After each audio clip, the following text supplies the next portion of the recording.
once had a 3-month love affair with Stan Hansen. And on our last night together, as my back was dripping with what turned out to be chewing tobacco, he turned to me and he gave me some advice. He said, when you're in Japan, you are a foreigner. But when they step into the ring with you,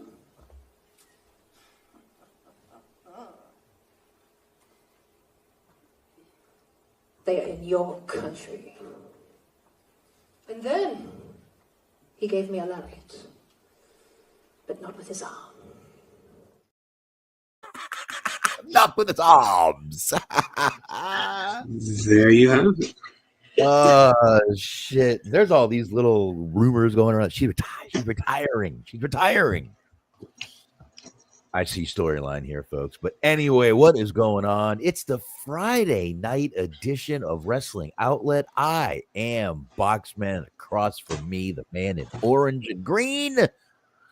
That's right. It must be red, but this camera quality is probably not great. It is Smark. How are you? We were preempted by the Westminster Dog Show yesterday, so now we're back. Preempted by fucking sickness. I can't believe I'm fucking sick again.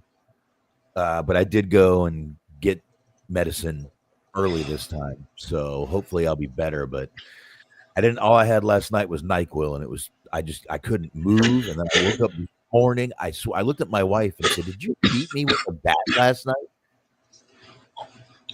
She said no. I'm not sure if I believe her still.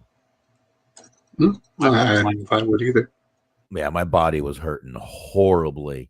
As you guys can tell, we'll try to mute all of our coughs and sneezes and wheezing and all that stuff out. But well, both of us were pretty under the weather last night, so probably would have been a horrible show.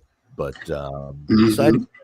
decided to do it tonight. Not a bad night. Friday is always a good night to talk a little wrestling. Since let's see, right now it's about 20 minutes, 24 minutes left of SmackDown right now. Mm-hmm. So, but there's a decent amount to talk about anyway. I didn't get into a lot of this. Is all the stuff I had for yesterday. I didn't look at anything new, but there's definitely a bunch to get into, Smark. But I think we'll get through it. But like I was saying, man, it's like 30, 40 here in the morning. Then it's like 80 in the afternoon. Everybody, no one turns the fucking. Either you go into a place and they still have the heat on from the morning, or they have the AC cranking because it's 80 degrees and it's fucking. There's like no good body temperature for me during this part of season. Either I want it cold or hot, and I prefer it. I like the heat. But yeah, it's been cold here, but it hasn't gotten hot. It's just been consistently cold. It'd be like 40 for a high and then like 24 for a low, and it's like, ugh.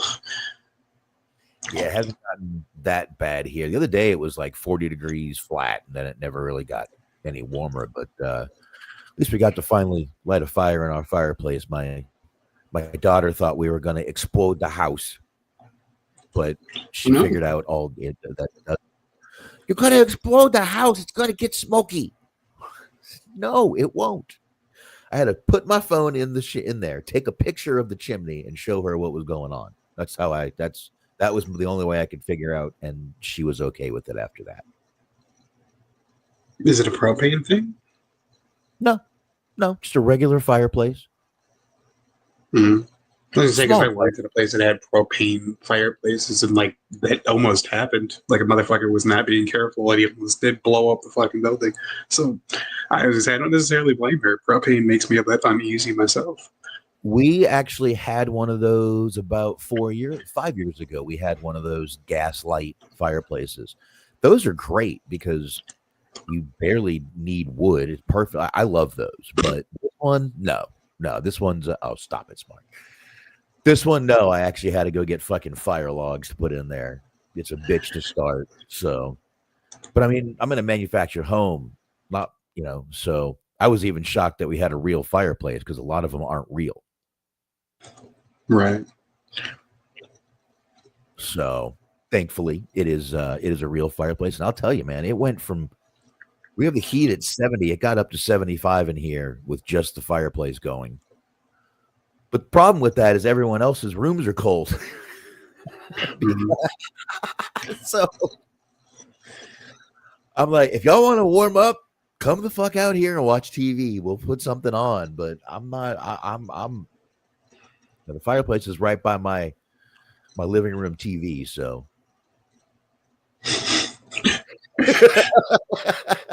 Listen, do you want to be warm watching a Bruce Willis movie, or do you want to watch your own shit in the cold? It's your choice. Actually, last week I started a TV series that I actually just finished last night. I was watching Person of Interest with Jim Caviezel. I see. Great show. Great. I'll tell you, man, if you watch that show, it's talking about AI, and that show was ahead of its time, man. Have you ever seen that show? I have not, no.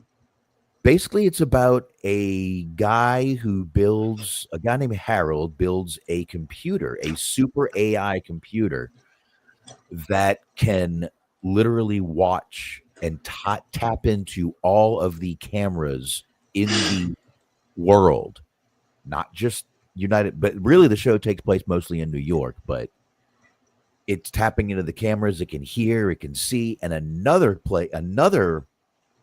government agency builds another. It's a whole fucking thing, man.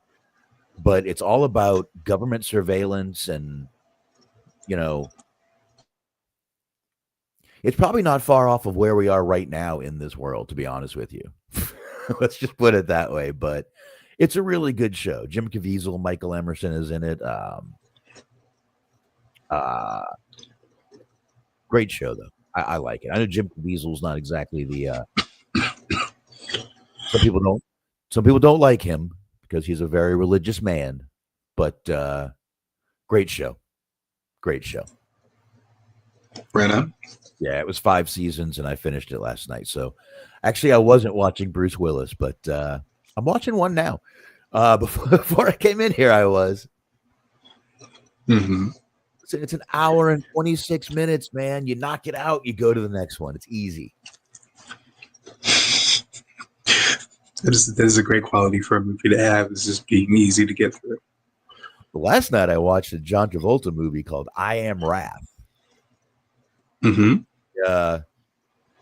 He has probably the worst hairpiece you've ever seen in this movie. Okay. I'm interested.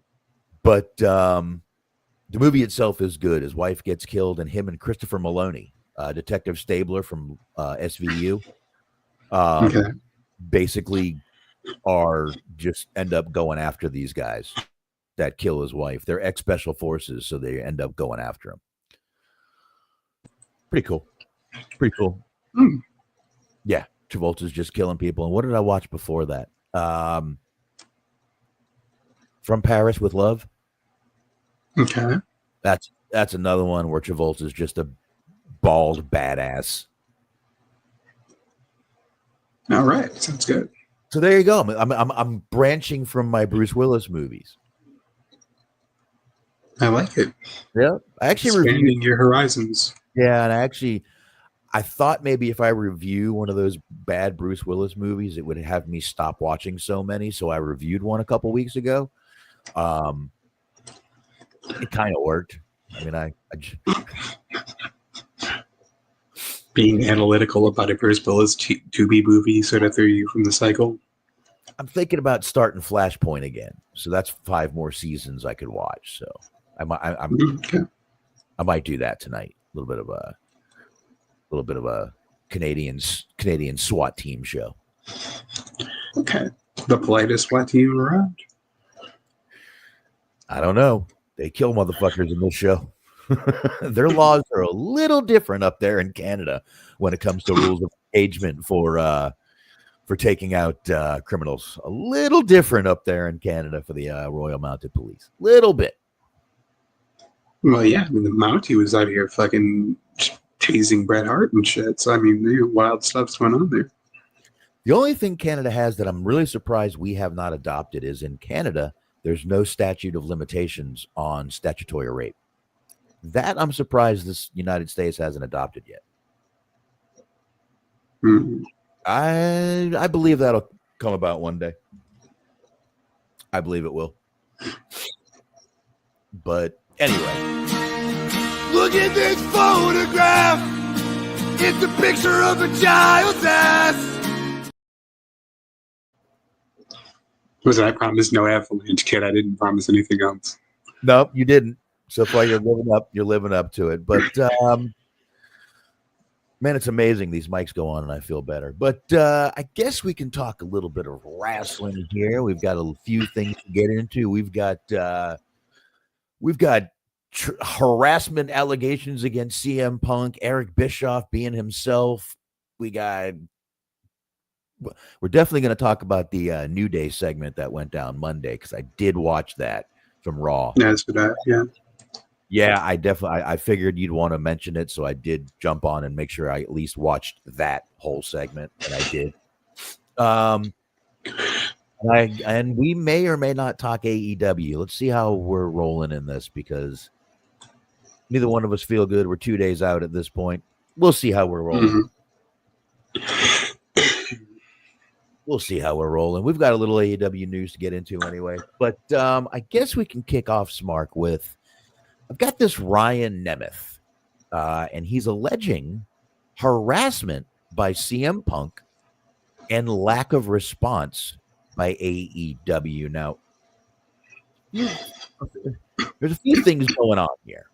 All right, so let's just go ahead and start this. So, Fightful reports that back in September, former AEW, it says star. Let's just go AEW employee Ryan Nemeth filed That is the greatest place to put a citation needed on. Like, well, no, hold on. Let's dial this back. We want to be accurate with the news here. Trying to be as accurate as possible. That's what we pride ourselves on here. Smart. So, again, AEW employee Ryan Nemeth filed a complaint that was sent to numerous AEW executives. In the complaint, Nemeth outlined a timeline of events where he claims he faced threats, harassment, even abuse from CM Punk, while also accusing AEW of failing to respond to any of these incidents, as well as encouraging Nemeth to cut an anti-Punk promo. Oh, that would have gone over well, right, Hangman? Nemeth's timeline includes emails, phone calls, and other records, and also claims that Punk has had an undisclosed executive position within AEW. Now, let's be honest, I'm not sure how undisclosed that was until Punk left. And we all did find out, yeah, he had a little bit of a high ranking on Collision. So, all right. So we all it says many will recall that Punk and Nemeth had a famous run-in following Punk's return. No, I don't remember that, actually. Now, Nemeth claims Punk threatened him during this confrontation that they were having, and that had previously expressed concerns to the AEW legal rep, Mega Perech. I'm not sure how to say that last name. In April, that Punk would target him. He states that Mega, Tony Schiavone, and the Young Bucks were all sympathetic towards him, as was Jon Moxley, because subsequently, Nemeth was not booked for the next 2 months. Now, I'm saying he was also silently fired by Punk. Now, this isn't silent night. This is silent fired. Big difference, Mark. Big difference. He also wasn't booked 2 months after Punk left, 2 months ago, and the last 2 months of this moment. Well, he's saying this is when Punk was there. All right. So he's saying during the time, Nemeth contacted Mega several times, expressing concern he'd been silently fired over his incident with CM Punk. While she assured him he still had a job, Nemeth would subsequently be booked for a Collision taping in August, only to be removed by Punk. After this, he contacted her again, pleading for action to be taken against Punk. 4 days later, he was flown to Dynamite, where Nemeth claims AEW wanted him to take a shot at CM Punk in a promo. I don't know why he didn't just go ahead and do that. I would have said, fuck it, I got nothing to lose. But Anyway, I don't know what this promo would have looked like because, like you said, he hadn't been on TV for like 2 months. He just randomly shows up. He's like, "Hi, I'm Ryan Nemeth here to tell you that CM Punk is a very nice guy." It's like, all right, cool. Why are we doing this? I don't know. But let's. I don't know. They do a lot of stuff we have no clue why they do. So what the hell at this point? Mm-hmm. So I guess shortly after, Mega departed from AEW, which we know, and Nemeth continued communication with Chris Peck, calm down, Smark, and Margaret Stolvey. He would also sound like real people. Oh, absolutely. This sounds like two people that cops made up as their fucking patsies. He would also be involved in the investigation against Punk following the all-out incident with Jack Perry, where he reiterated he had been communicating his concerns about the situation, as well as being made the fall guy. Those involved with the conversation said it revolved less around Nemeth's Punk issues, more determining Punk's place in AEW going forth. Let's see. Oddly enough, Nemeth's final AEW match would occur in November, the same week Punk would return to WWE. His contract wouldn't expire till 2024. Nemeth believed AEW and owner Tony Khan held him responsible for having to fire Punk, and that agent Sanjay Dutt pitches his ideas for him to no avail. He also claims Peck offered Nemeth settlement dependent on signing an NDA. Yes! Another fucking company taking over NDAs. Fuck yeah! Only for it to be withdrawn while Nemeth was thinking it over. And basically he just says his claims against Punk were not taken seriously. So I have to say I've heard a few different takes on this because I actually got up and went out to work this morning, listened to a few podcasts. I heard a lot of people defending Punk once again, shitting on Ryan Nemeth. And I got to say, this to me sounds like CM Punk was on one hell of a power trip when he was a head guy on Collision. See, everyone, he's such a different guy in WWE. Yeah, because he's a fucking just another guy. He's a nobody. Mm-hmm. He has no power. In AEW, he thought he was one of the head muckety mucks and was throwing his fucking weight around. I believe this. I might be wrong, but this is what I believe. I don't know. By that story, by the story with Jack Perry, by him, I'm sorry, I'm going to say this another fucking time, by him choosing to handle the Jack Perry situation at that time the way he did, shows me the guy was on just some sort of fucking ego trip, power trip, whatever you want to fucking call it over there in AEW. So that, yeah, I mean, like, it's hard to say exactly what his role was and how much power was given to him, but it seemed like Tony brought him in and was going to try to give him a level of power that he was perhaps not prepared to handle. Because I think it's like Tony kind of like was a big fan of Ring of Honor back in the day when Punk was there, and he thought he was going to be able to bring him in. He was going to be able to have like a locker room leader type guy.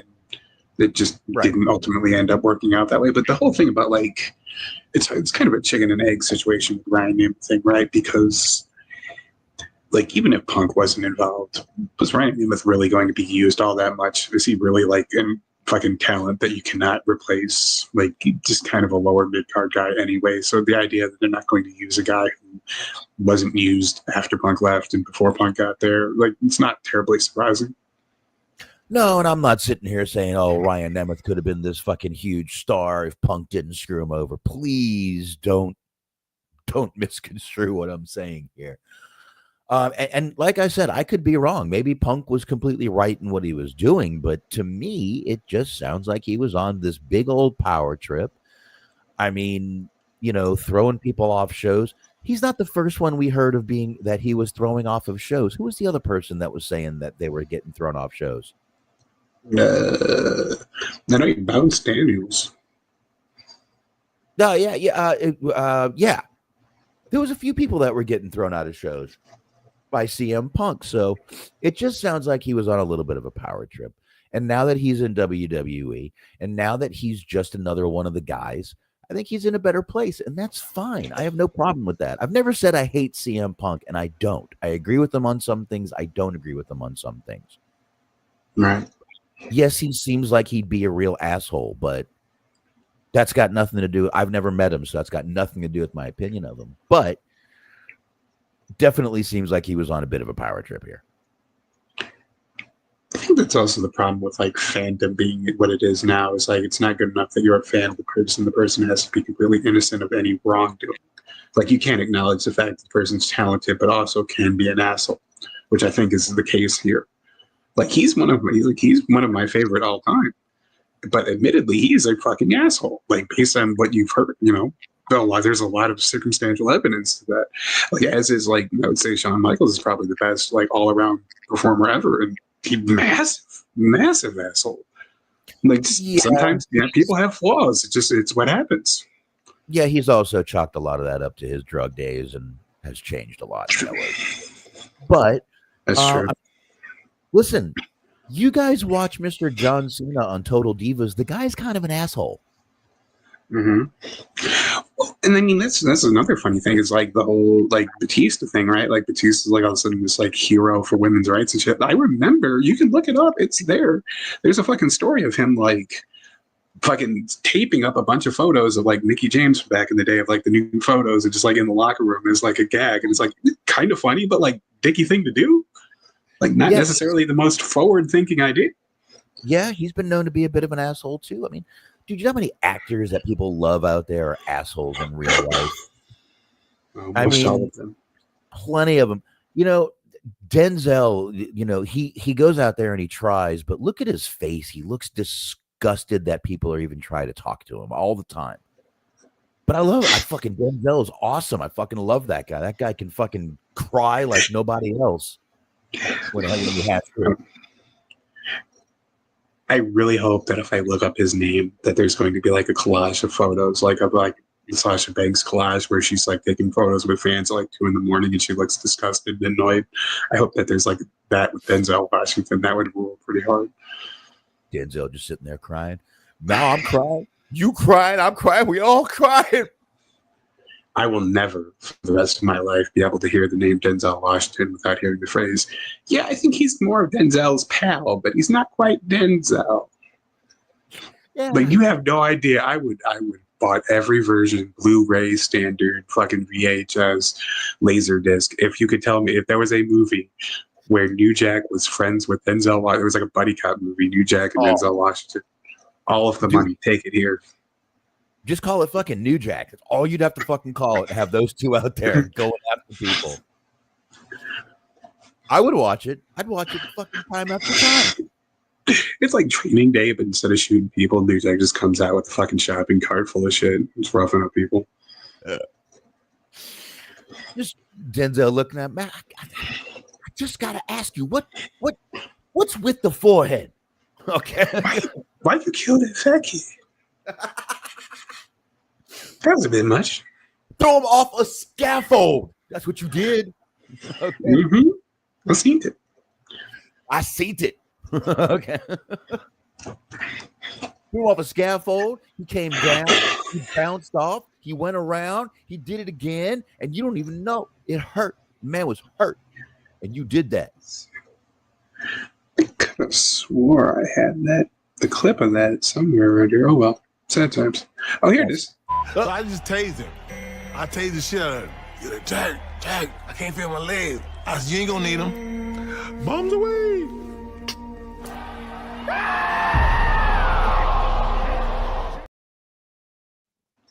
Love that, man. Joey Styles' scream made that even worse. I love that, man. Joey Styles' scream made that even worse because he's just like, I can't feel my legs. You ain't gonna need them. You ain't gonna need them. Boom. There he goes. Bye. Let you in on a little secret. I'm gonna try to kill you. Good luck. I'm surprised he didn't die that day, dude.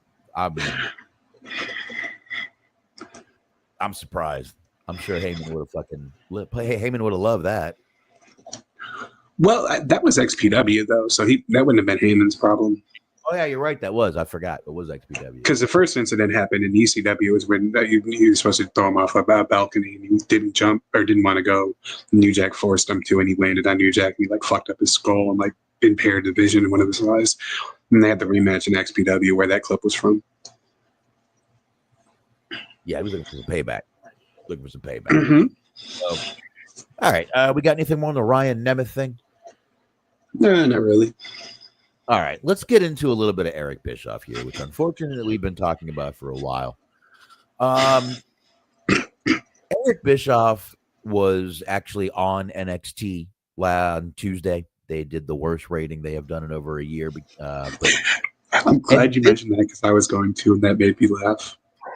Well, what made me laugh is everybody called it. Bischoff's going to say we still beat AEW. Okay. You're on a different night, and Bischoff actually had the balls to go on and go, we still got more than AEW. You're not on the same fucking night. This is like comparing apples and fucking oranges, bananas and crayons. Different night. This is like saying, Raw and SmackDown. No, it's not the fucking same. They're not on the same night, Eric. Not the same night. I can't believe he actually folks, Eric Bischoff has turned into a one-trick pony. The only way he gets in the dirt sheets now is by shitting on AEW. And guess what? He's not stupid. He's figured that out. Mm-hmm. So what does he do? He shits on AEW every chance he gets. And it's obvious, folks, if you don't think he's taking money from WWE, you're not fucking opening your eyes. You're not opening your eyes. Bischoff went on to say, though, he was, of course, not on his podcast. It was actually on Ariel Helwani's show. And actually said that AEW, there's no hope for AEW. Nothing going to turn that company around. Now, I could swear, tell me if I'm wrong, people have been saying this about TNA for over a decade. They're dead. Mm-hmm. They're dead. Their doors aren't going to be open tomorrow, and they've survived. Okay? MLW, same thing. Everybody has been dead. TNA has survived. AEW. And by the way, I want everyone to remember something. Does everyone remember back in 2000, what was it, 14, maybe 15, 16, when everyone said how horrible WWE programming was? SmackDown, Raw, everything just awful. The storylines, the this, the that, the attendance was horrible. Anyone remember when that cycle happened? Yeah. Pre-pandemic, and then even shortly after pandemic, they were doing some really fucking shitty shows. Yeah.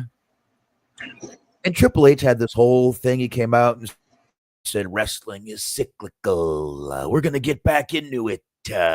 So can we just wait? Can we all just stop? Eric Bischoff, number one, needs to stop going out there and just having his fucking listeners, his minions shit on the fucking company. Listen, you don't like AEW, that's fine. I think the tribalism is stupid.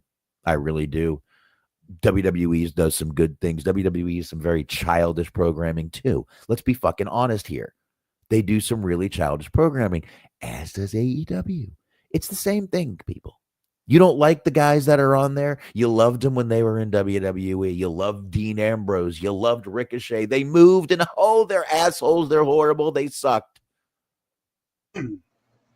Anyway, right, I do believe AEW will start turning around. Tony Khan, though, does need to A, start booking smaller venues. B, start not just, he says he listens to the people online. He doesn't need to listen. He needs to actually take it in and execute it. Think about it.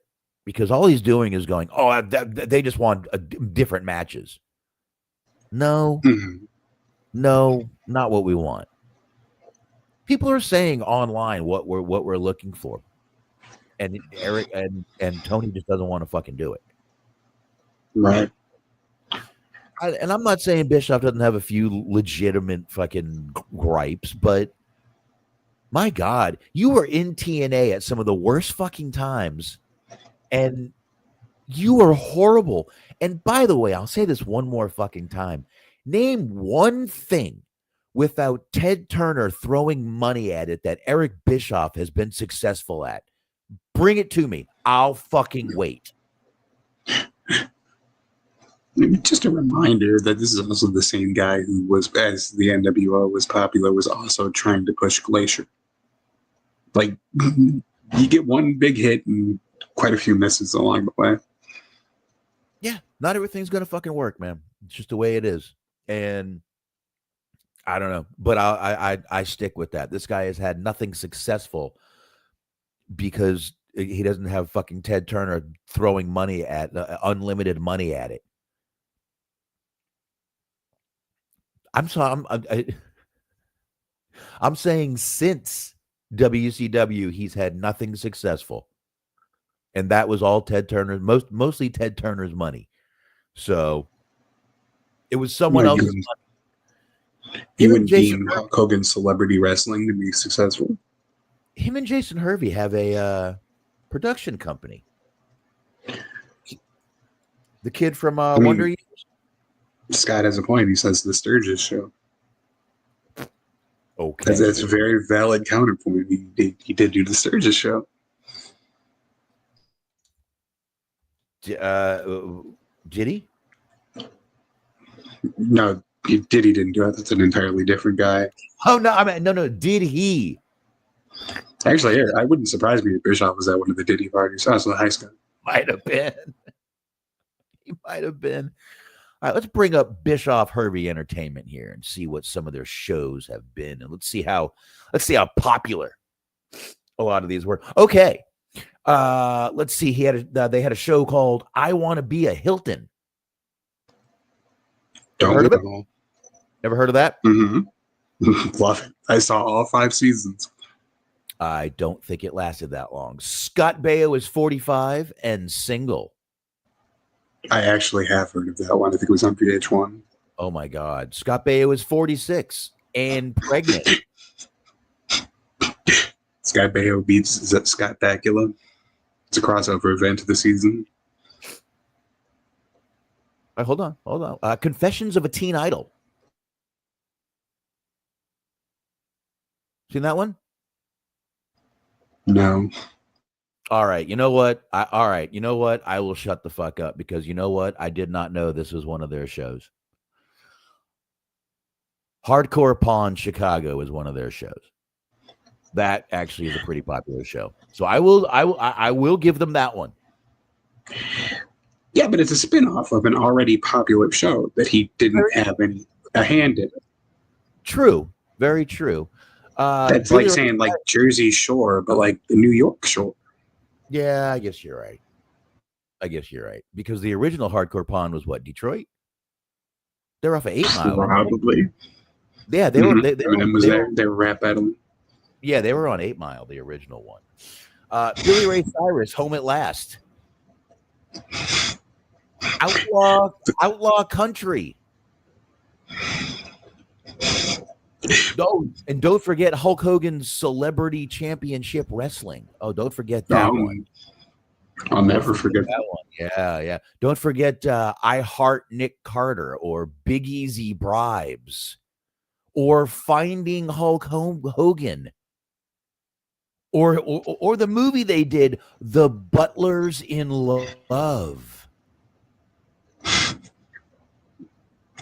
Okay, I'm going to need to see a plot synopsis of Butlers in Love. I would love to know what the Butlers in Love is about. I'm sure. Hey, hold on. All right, let's go to the Butlers in Love. Scott says I call Scott Bakula Scott Blackula. Short film directed. Oh, a short film directed by David Arquette. I'm actually more intrigued now. Starring Elizabeth Berkley. She was in some NYPD Blue.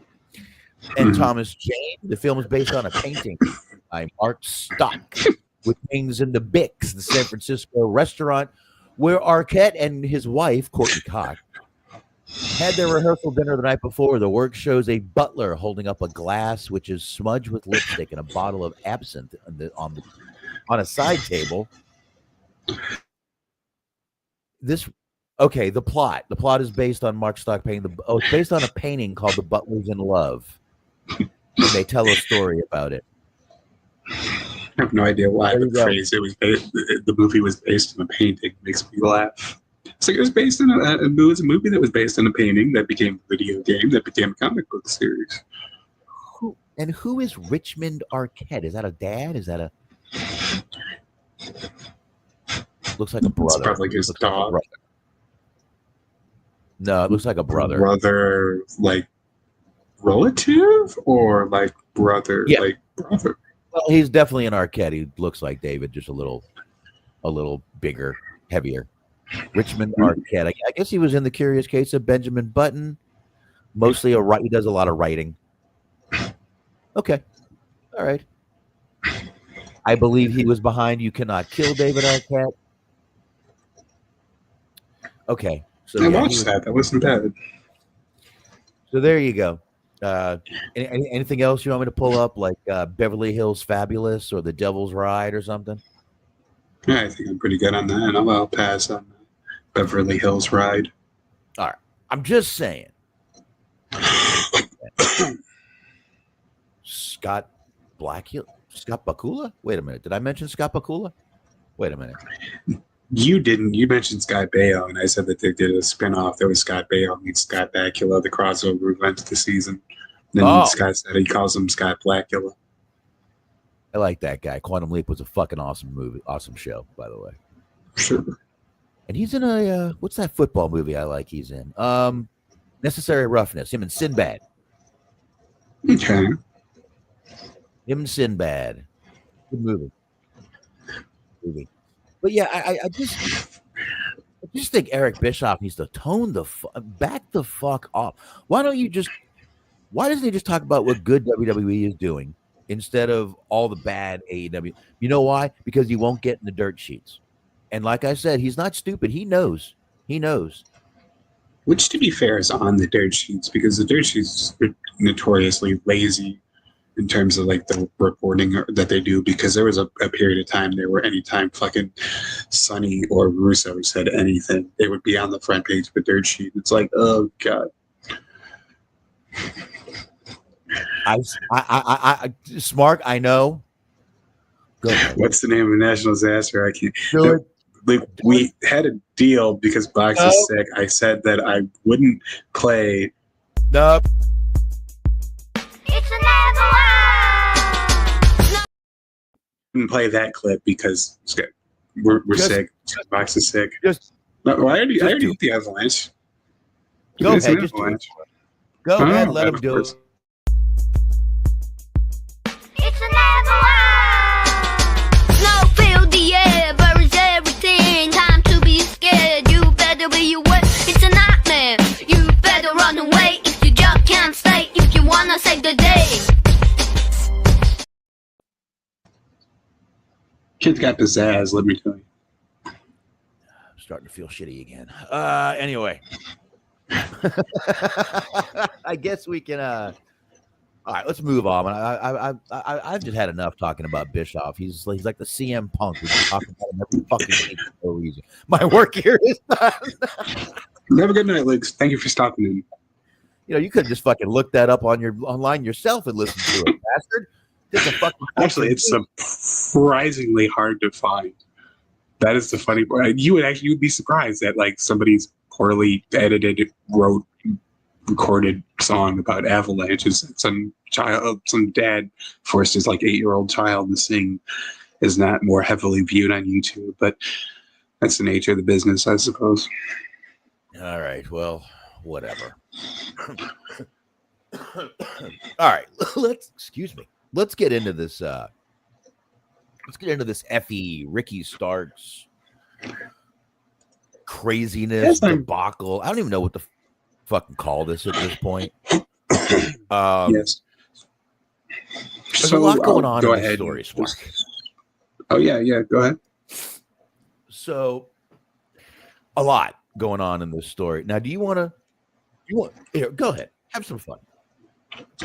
All right, so I mean, I'm gonna pick the article that I have. It kind of picks up in the middle of it, but basically, long story short, Ricky Stark showed up on an AEW, or not AEW. That's never gonna happen again.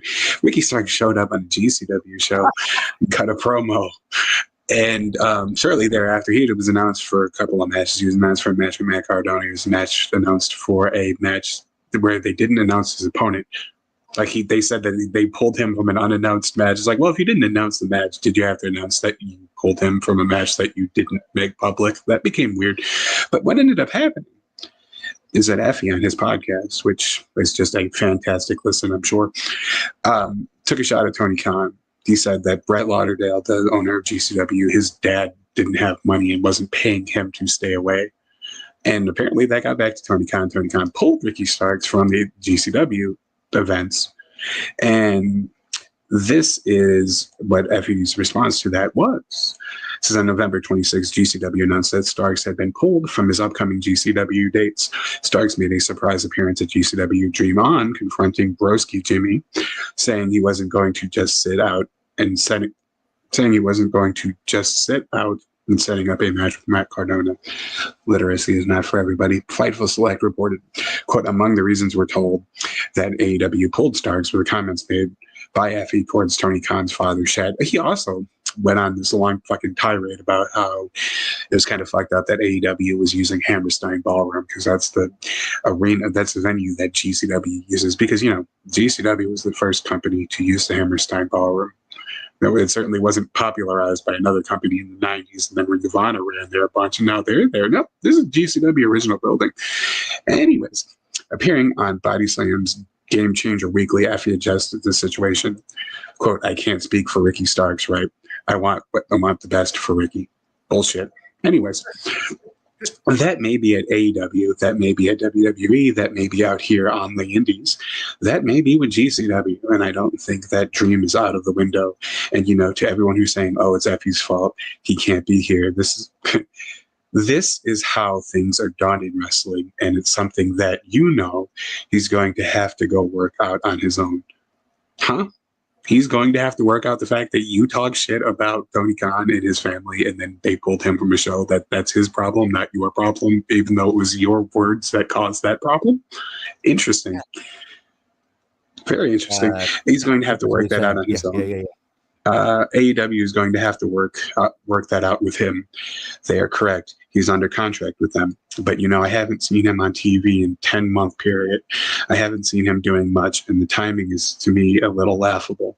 And I was surprised as many people were taking it as seriously as they were seeing, okay, here's a clip from a podcast over a week old. Here's Ricky Starks releasing an interview with Chris Van Vliet, where I don't think he was rude at all. This doesn't have anything to do with what he said. I think he was very honest and direct about his situation, and, you know, who approved him being at GCW, but somebody who was not excited about this contract being leaked, that they'd added on the additional option, which they legally have a right to do. It's all the timing of that happening at the exact same time, and then using me as a blame. I'm reading this as it's written and as I'm assuming he spoke it. So if there's a lot of weird grammatical inaccuracies, that's not my problem. They're using me as a blame. Don't know what the fuck that means. You know, go ahead, buddy. You can blame me. I can handle the blame. He's Batman now. You can hunt him. You can take it. He is Effy. Yes. I can handle the blame. I can take the heat. I've been called every name in the book before this, and it doesn't it surprised me this time too, because I'm opening Twitter, and at one point on Tuesday, I'm trending number 4 in the nation. Not Tony Khan, not Ricky Starks, not AEW. Effy is trending 4th in the United States because there was a lot of reaction to this. And the reaction is kind of split between, quote, this is very silly. Clearly not. This is not the straw that broke the camel's back of we're taking all our talent away. Because you had guys working Bloodsport. You had Ricky showing up at the mall. This was someone pointed out a way out, and they took the way out, and that's fine. And I'm not someone who's going to go crazy. I just think there's certain triggers that people have that you have to be mindful of, especially if you're in business with them. But I'm not in business with these people, not anymore. Sometimes I feel like the little choir, the little village. I had not read all of this beforehand. The little village boy who's speaking out for the people throwing rocks at the side of the castle. And you wouldn't notice it if you're in the castle unless you look out and see, what the fuck does this mean? And see them and yell and point out, you're just giving me press. Yeah, there's another fucking 8 fucking paragraphs of this, and none of it makes any sense. But I thought Moxley wrote this, but you know what really pisses me off? That it is his fault, and that he has taken no accountability for the fact that he potentially ruined GCW's working relationship with AEW and cost the people that he works with potential paydays and merchandise sales and ticket revenue and that kind of thing. Did they, though? Because they brought in Matt Cardona to take on Chris Jericho at ROH. But here's what makes me mad. He's more on the train that he was trending forth in the that's what he thinks. This is a good thing. Yes. Mm-hmm. See, this is the problem now in this, I guess, society. You think because you're trending, it's a good thing. It's not. That does not mean it's a good thing. You may be happy that you're trending, but you're trending because you're an asshole. And he also called Tony a Nepo baby, flat out.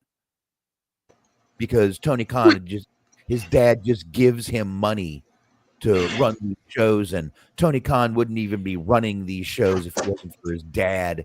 Does he not know that Tony Khan owns a few things on his own? This is a fucking jealous little bitch right here. Well, this whole thing was like, Brett Lauderdale his dad doesn't own a bunch of things. His dad's not. It's like, okay, cool. Like, what does that accomplish? Like, I'm sure Brett Lauderdale doesn't appreciate the fact that you're shit talking people that he has a partnership with. Like, you're gonna fuck things up for him. You mentioned Jericho working with Cardona. I think Cardona is not necessarily like he's a part of GCW, but he's not like he kind of just works everywhere. Yeah, like he's not necessarily their guy for No, he's everywhere. He's all over the place.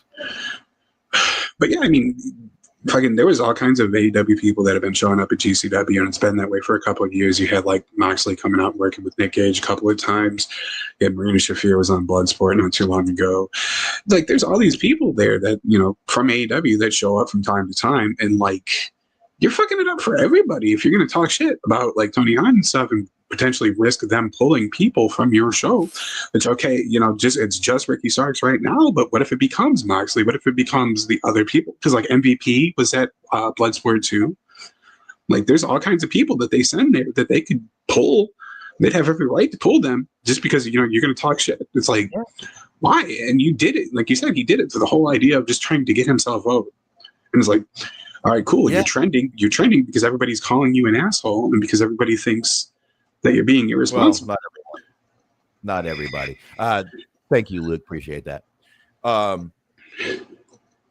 Yeah. Not everybody is calling him an asshole, but a lot of people are.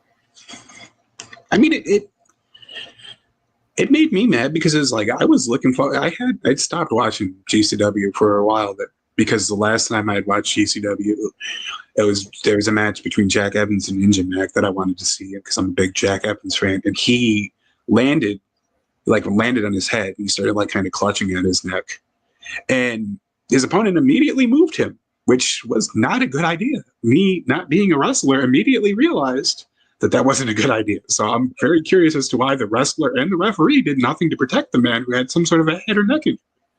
Yeah, I decided to stop watching after that because it made them, for them, like for me, it made them feel like a low rate company. Like it seemed like they didn't care about the talent or like the safety of the talent. And I was like, all right, I'm gonna fuck with these guys for a while. And then I heard that Ricky Starks came back, and I wanted to see Ricky Starks because I like Ricky Starks. And I was like, all right, I'm gonna watch the show. And before I could even watch the show, they already announced that they pulled him because of dumb shit that Effy said.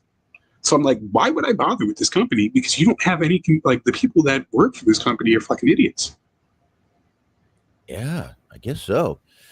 I don't know. I just kind of stopped. I just stopped watching GCW a while back. I never really watched, but I mean, there were a few shows I would catch, back in the day, but back in the old hot tag days, but just haven't really seen it, watched it, haven't really kept up with kept up with the indies on the dirt sheets, but that's about it. Well, Brett's whole idea, because like Brett put out a statement that he was like, he has some theories on the why that happened, and he's not really going to get into them, but he doesn't know exactly why it was that, Ricky Starks got pulled. But, they mentioned Effy, and he was like, well, I'm not going to tell him like what to do and what to say, and like what to post on social media and what to say on his podcast and things like that. And he's like, I appreciate that, because he was doing the whole thing, and like we've talked about this to death, but he was like, he's an independent contractor, so I'm not going to tell an independent contractor what to do. But like at the same time, and like I know that's an argument for another day. But at the same time, if you were Effy and like you have your own show, like he does the whole big gay brunch thing every year, and like he's a big part of the company and the company's plans. He's basically an ambassador for the company. Know better. Like, shut the fuck up every once in a while. Don't do things that are going. If you're representing the company to any capacity, like they have faith in you, they push you. You're one of their top guys. You're one of the faces of the company. Like, kind of just behind Nick Gage. Fucking have a little bit of responsibility and don't do things that are going to compromise partnerships between fucking AEW and GCW or like other entities, other people. Like, fucking be responsible. Well, that's great logic. But yeah, I don't know. I think, like I said, calling Tony a Nepo baby, that's basically saying he gets all these opportunities just because of his dad. That ain't right. That ain't right. I can understand feeling that way, but don't say that shit. Like, that's, if you want to feel that way, feel that way. If that's what you want to throw that around in the locker room, whatever, don't come public with that shit. Because, not only did you jeopardize potentially GCW's relationship with AEW, congratulations, you just guaranteed that you're never going to work for AEW. And I highly doubt he's going to be working for WWE because they see the dumb shit he's doing too. Yeah, and I hope they don't, not that they can punish Ricky Starks more, but he didn't do nothing here really, except, I have a feeling what he said at GCW was already approved by by AEW. So, probably. But I don't know. I hope they don't continue punishing him. Let me put it that way. I might be able to find it for you, but the Chris Van Vliet interview was pretty funny that Ricky Starks did, because they asked him like why he hasn't been at AEW TV in a while, and he was like taking a drink of water, taking a sip of water, and he almost like did a spit take laughing. He's like, wish I could tell you. Tell you. Yeah, he doesn't. He has no clue.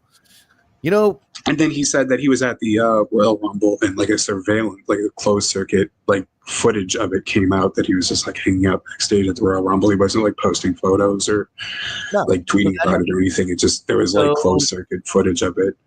That had to be some asshole in security who fucking leaked that. Well, what was funny about that was he said that when he got like to television like the next week, that one of the guys that he worked with was giving him shit, and he didn't give the name, but he launched into a Dax Harwood impression, which made me laugh, because then the rest of the comments were just people like in the comment section were just clowning on fucking Dax Harwood, which I was just like, oh, this is great. I could see that. I could see that being the guy too. So yeah, because he was like, were you at the Rumble? And he was like, yeah, what of it? He's like, that's a bad look. And he's like, I don't give a shit. Like, it's fucking closed circuit footage. Like, what are you going to do about it? You going to fight me over this shit? Like, I didn't make it public that I was there. That shouldn't have been public. That had the only way that got fucking leaked was security, not a security guard. Had to be security in. There's only like 5 people in those rooms that it could be. I think it's bullshit anyway, because okay, like he was there. I guess him and Cody are friends, so he was there to support Cody, and it's like, all right. If it's not a big deal, and it shouldn't be a big deal, of like when Bayley shows up to like Sasha shit to support her, and nobody throws a fucking temper tantrum over that, how is this any different? It isn't, in my opinion. It shouldn't be. It shouldn't be at all. But I mean, come on, it's Dax. I could definitely see him being the guy. What the fuck you doing? Not thinking about your family. Thinking about my daughter, aren't you? God I damn can it. actually picture him going up to fucking Mercedes and pulling the same shit. She just actually treats him like she's in character. Like how she just brushes off people. Like it's like, don't talk to me about this shit, and just walks away. Ew. And walks away. Ew. Your head is shiny. Go away. Sweaty redneck. Ew. I'm from Boston. Get away. Tony, Horace Hogan won't leave me alone. Do something about him.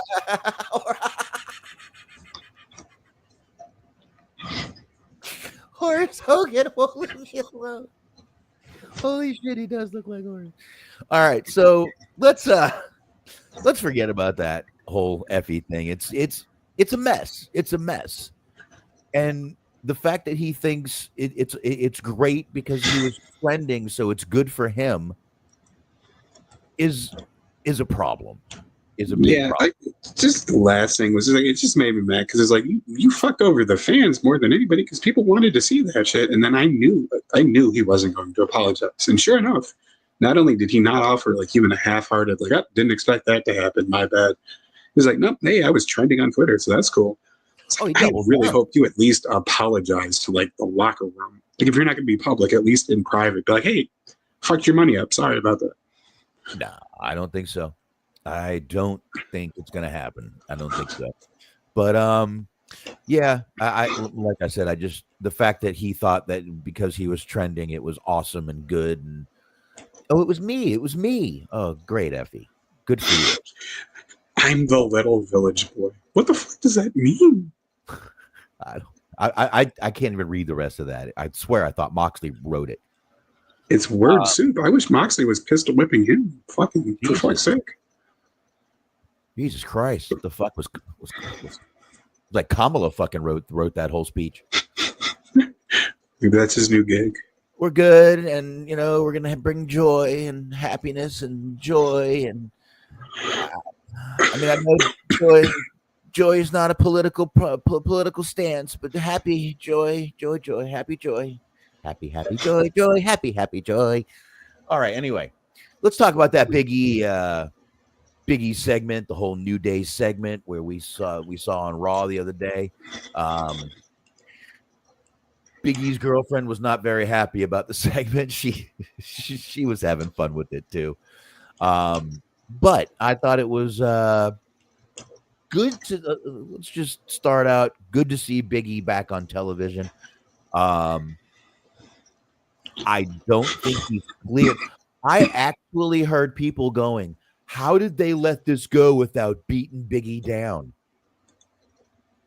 Well, if he wasn't cleared, they're not gonna risk it. Right. Do you want him dead in a wheelchair, not walking? Now, hold on. When you say, do I want him really dead, do I mean, really? Do you mean that, do I want him dead, like on an event that I promote and could potentially make money off of, say, with Conrad? No. All right, look. You and Rob Feinstein have your own fucking agendas. Take it easy, all right? Okay. I mean, I get what they're saying. Like, not so much of like you want him out here getting hurt if he's not cleared, but like I do see the logic of like clearly he's going to be cleared soon, or else they wouldn't be using him. Like I could see that logic, but then at the same time, like you had cleared or not, whether or not he's going to be cleared anytime soon, like you had to use him in that second. Like it's like the 10-year anniversary of the New Day. It was looking like the New Day was going to break up. He had to be there for that. Even if he's like a million miles away from being cleared, you had to use him in some capacity for that. Yeah. Oh, Spark's breaking up a little. I know. I just stopped talking.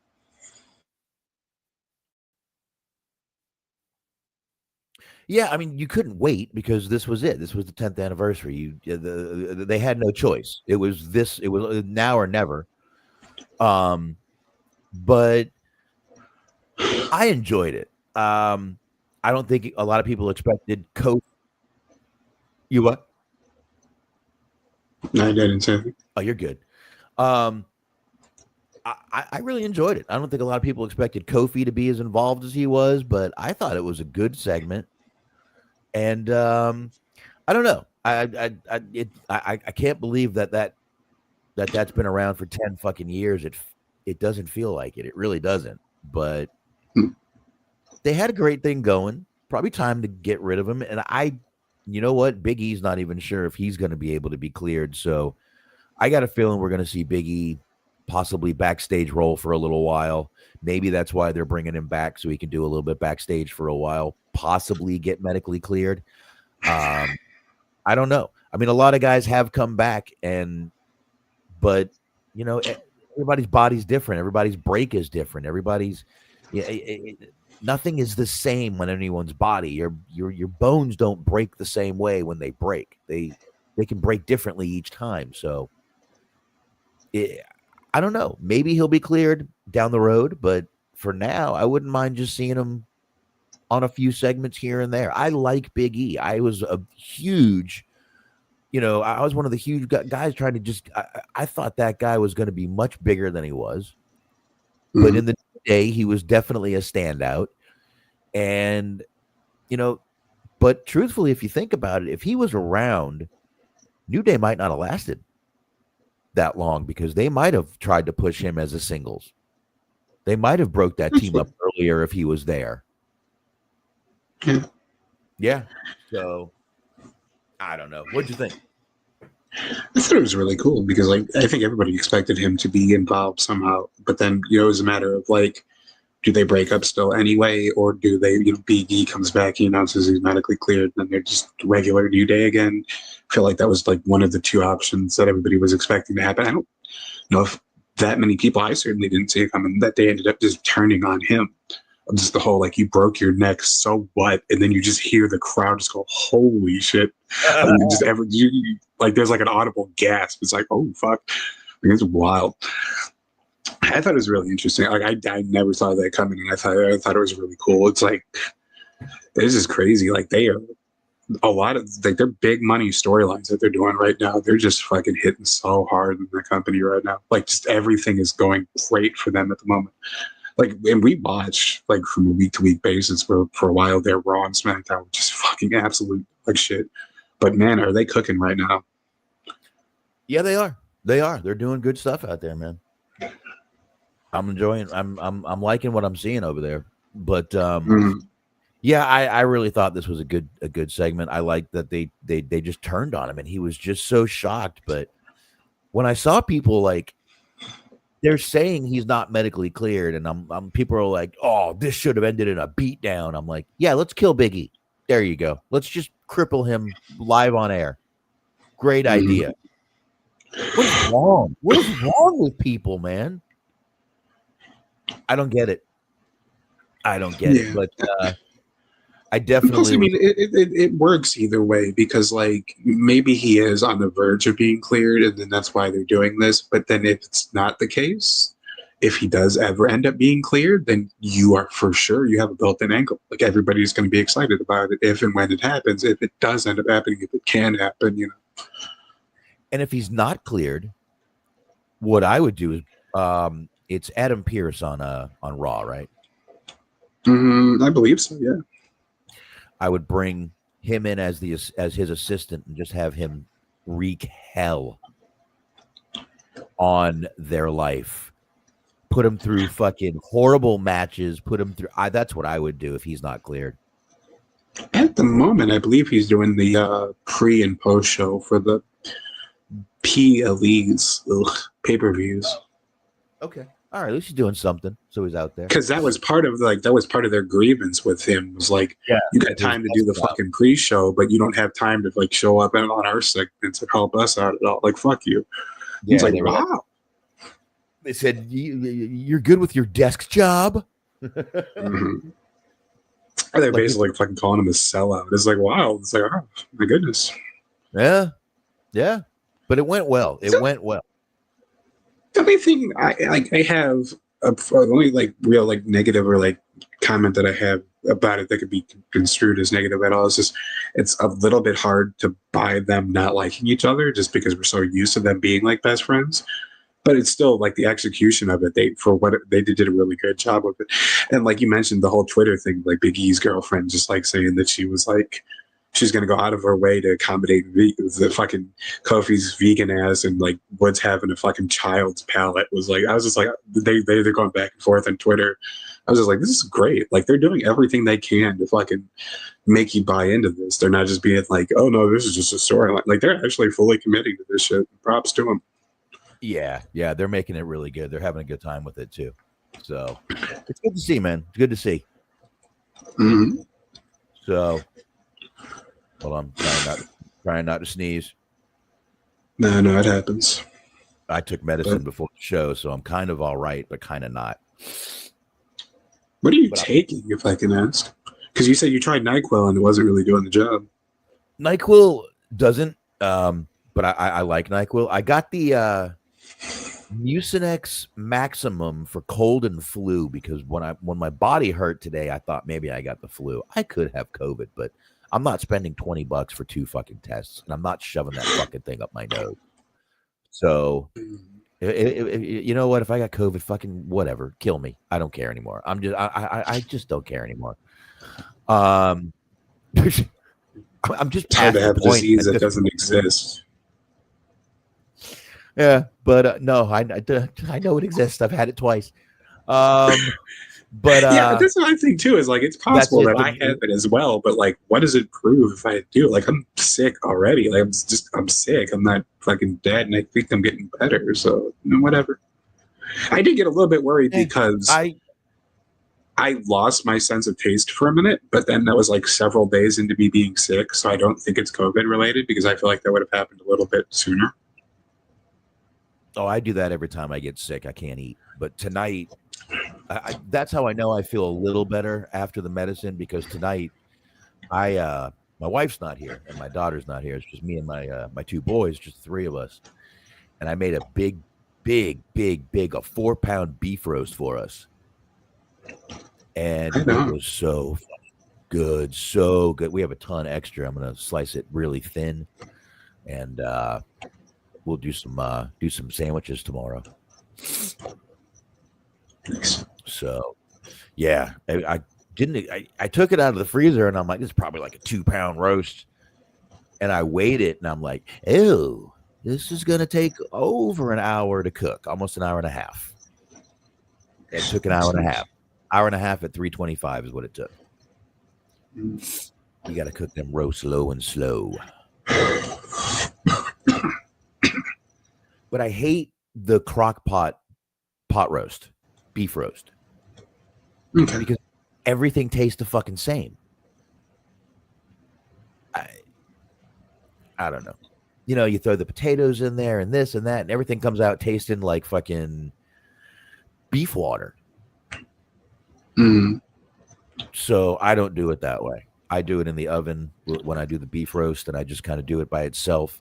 Sometimes I'll actually use the roasting pan, maybe throw a little potatoes in that, but that's different because then you just get the juices from the roast dripping down on top of it. It's kind of like, I don't that like I might do, but it's done like that because it just makes it like soggy and mushy to me. But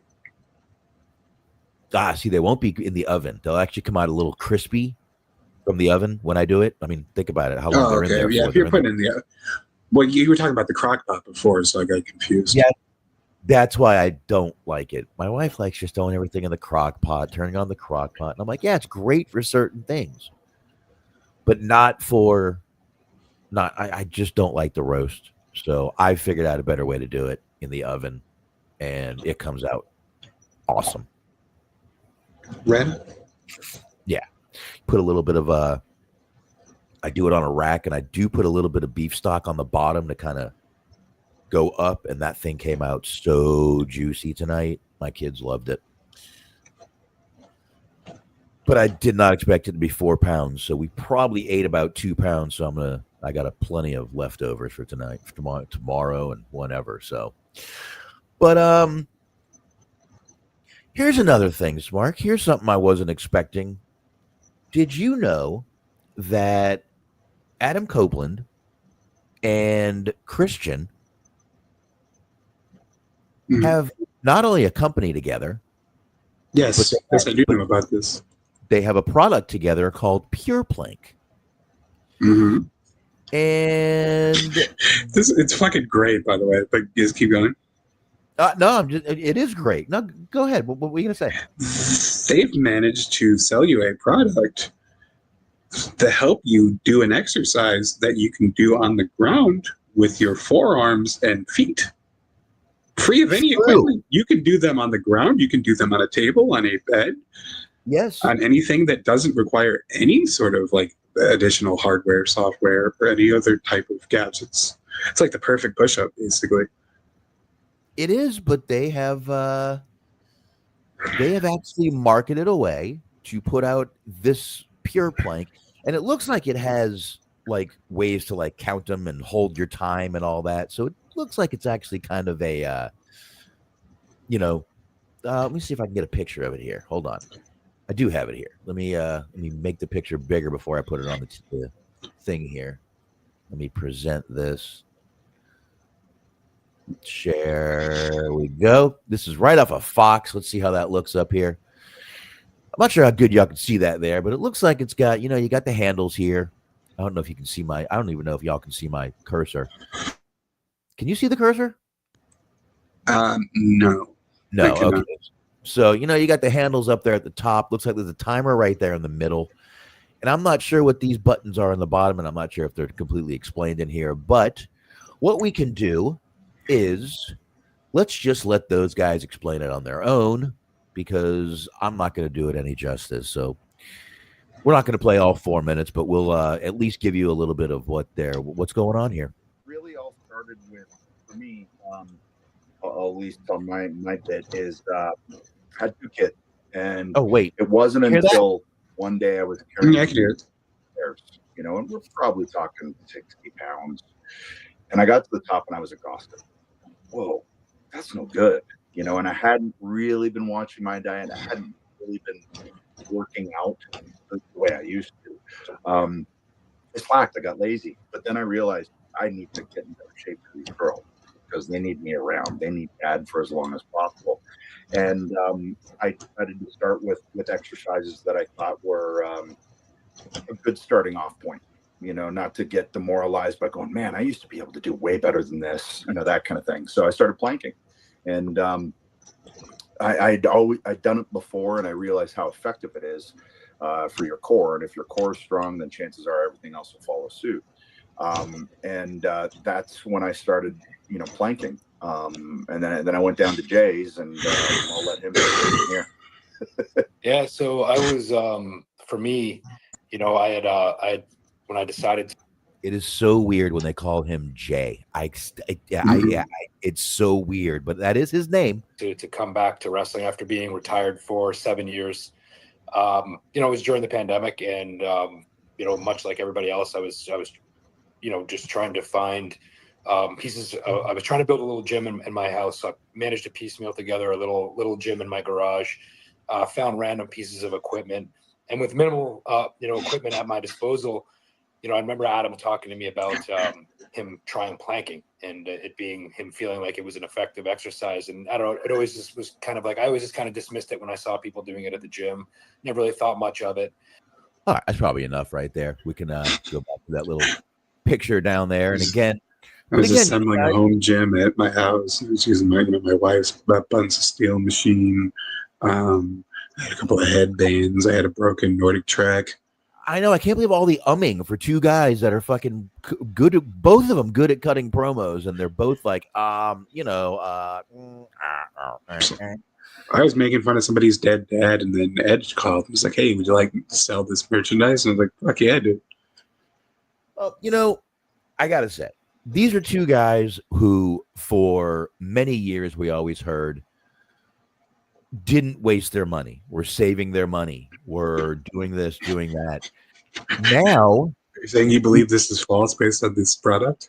No. Now listen. If something like this takes off, which it definitely could, these guys could have a way to support their children into the future. You know what I mean? I got no problem with what they're doing. Wrestlers branching out and doing stuff to back them up, especially 2 guys that are in their 50s. I have zero issue with what they're doing. Matter of fact, I commend what they're doing. They're giving themselves an out. And I mean, look, if they both fucking can't wrestle anymore tomorrow, this happens, that happens, then they can really sink everything into this company. You may see these two motherfuckers on Shark Tank one day. No, I mean, I think because like when I had first gone to the gym, like the gym that I go to, you get a free session with a personal trainer. And that was one of the things she had me doing was the planks. And I guess it makes sense because, like I said, you can do them on a bed. You don't have to get on the floor. You can do them on a bed. You can do them on like one of those like big like physical therapy tables. A couple of different ways you can do them, and you're just doing body weight. So like theoretically, it's possible forever. So like maybe there is something to that. It's just I don't know. Like that's clearly not that all they're doing. Like they clearly lift weights and have other exercises that they're doing, things like that. It's an interesting idea, though, I guess. But like, because like you said, there's a little timer and everything. But like, what I would do is I would have like a timer like on a tablet or on the phone or whatever. Or you have a lot of people have like watches and shit that smart watches you can set timers for. You start off like I was doing. I could only do like 5 seconds at a time, and I moved on to like a minute and a half, and then 2 minutes. I don't do the planks a lot now because they fucking suck. It's hard. I don't like doing them, but like, I mean, if like you said, if they're trying to branch out, that's good for them. Like the DDP took off with his, fucking yoga for real guys. So if they're trying to do like an offshoot of that, wrestlers, trying to get into the fitness market, well, yeah, good for them if it works. But it just seems like it's a way to sell you extra accoutrement for something that you don't actually need accoutrement for, if that makes sense. Because I mean, there's certain things accessories that help. Like weightlifting straps and shit like that, but like this kind of doesn't seem necessary. But if you can get people to buy it, good for you. A lot of things that aren't necessary that people buy. A lot of shit that people buy. So I don't see why this is a bad idea. And you just mentioned it. DDP will probably pick this motherfucker up, and they'll be partnered with him in no time. Could be. No time. I bet they will. Man, look, I wish them luck. Like I said, you never know. You could see these two guys on Shark Tank one day after wrestling, looking for a better deal. And dude, people like this stuff. People like an easier way to do anything if they think it's an easier way or a better way or a different way or a high tech way. Mm-hmm. So, I don't know. I hope they do well. I'm good with it. Oh yeah, no. I mean, there's all kinds of those like equipments and gadgets and things like that try to make like exercises simpler or easier to do, and like promise to give you better results than if you did this or did that. And the reason why there's so many of those is because people buy them. So hey, you find a market for it. Yeah, I mean, gas station dick pills aren't necessary, but people buy them.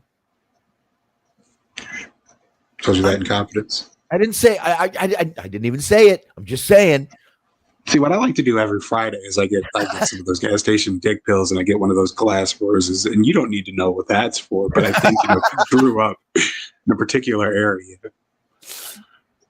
Yeah, I know what you're talking about. Give one of those to your girl. Mm-hmm. Everything's good from there. I got you.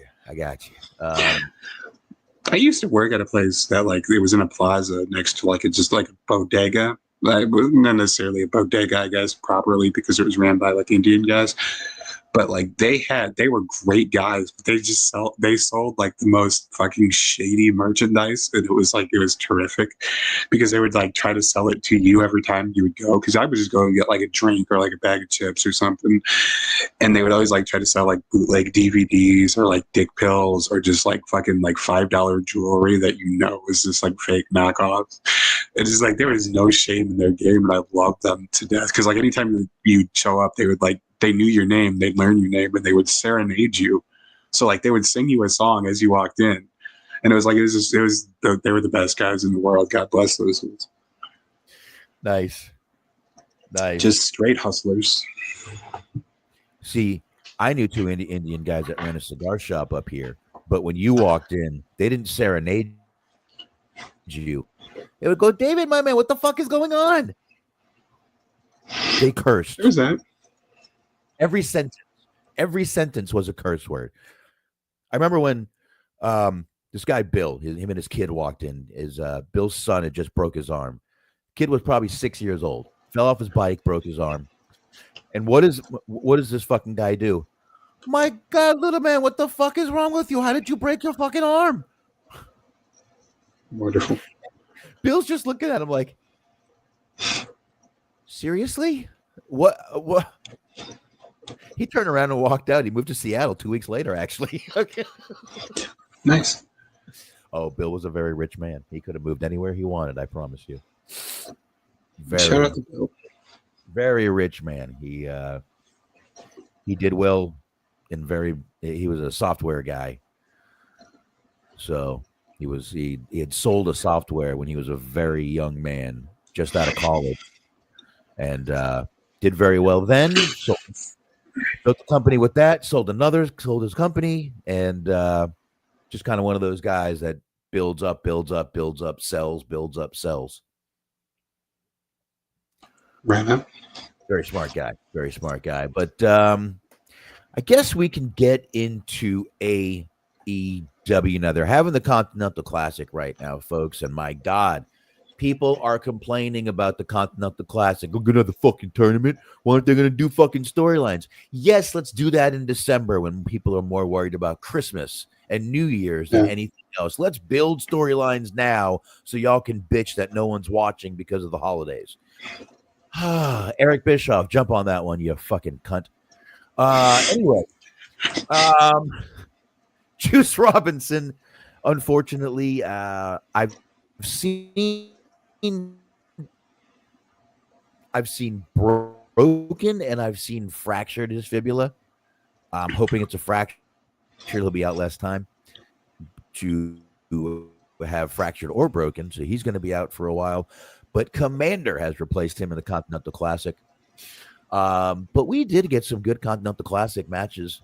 I guess we can burn through. We don't need Shout out to him, though, because, what I saw from the Observer was that Juice Robinson broke his fibula.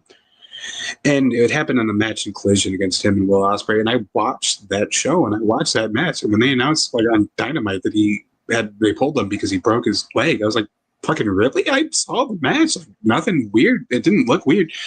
And then I went back and watched, and I thought it was going to be at the end of the match. It was, they said 2 minutes and 52 seconds in, I think.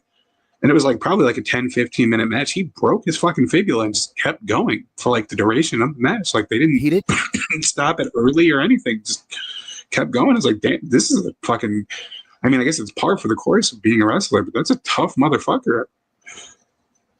And walked out of the ring by himself. He went to the top rope after that. It's you're fucking a madman. Yeah. Listen, I've said before, I don't know a ton about the guy, but what I've seen, I like. I think he is literally a madman. It's a good way to put it. But, we did have some good matches. We had the Shelton Benjamin, Kyle Fletcher match. Now, I'm not really happy they already gave Shelton a loss here. Don't think that was necessary. Yeah. I don't think these guys should have been near each other yet because you're trying to push both of them in a different way, and you didn't need either one of them to lose the match. I don't think this was a good idea. Whatever. This is how they booked it. Hopefully something good comes out of it. Then we had the Hook segment. Whatever. I will still forever and for always contest that Hook is the most Italian wrestler of all time. And he came out and he was like, "You hurted my father. I'd kick your ass." What? Maybe you don't have him talk for a while. Maybe you get him a manager of some sort. Well, another one who needs a manager and who's coming out to absolutely zero reaction is Mercedes. Oh, God, terrible. She didn't even come out. She was backstage with Renee, and the crowd did nothing. They don't care anymore. Already, they don't care anymore, which is not good. But we did have the Dynamite Dozen Battle Royal. This is for the Dynamite Diamond Ring match against MJF, I believe. Mm-hmm. At Winter is Coming. Wasn't bad. We had two winners for this match. We had Kyle O'Reilly and Adam Cole. They'll face off next week, and then they'll get the shot at World's End. Sorry, that's what's going to happen. That's right. Yeah. So there you go. We get these two guys. What I do want to know about that is, like, you watch more AEW than I do. I'm sure you're dialed into Rampage and Collision and all that shit. When did the Butcher start wearing a do-rag? He wrestled half that Battle Royal in a do-rag, and it was just like, huh? Like, when he's out here being Hulk Hogan? I don't know. I don't know when that happened. When he finally went bald, I think maybe he just decided to do-rag it. I like it. He's out, like, I mean, you can't mention do-rag Vince and ECW anymore, but more people need to pull out the do-rags. No, we can mention do-rag Vince and ECW. You can. So yeah, there was that. We had the I like this stuff going on between Jamie Hayter and Julia Hart. I think there's going to be some good stuff with that. I hope the women could use a good feud that didn't just start with someone attacking someone from, in the ring or doing an interview. This is something AEW is missing and could use. So I like that they're doing this. Everybody's pissed at poor Max Caster because he took a match that he shouldn't have and he got his ass kicked by Swerve Strickland. But he also brought up Hunter Biden in his rap, which you had to know it was coming, folks. Mm-hmm.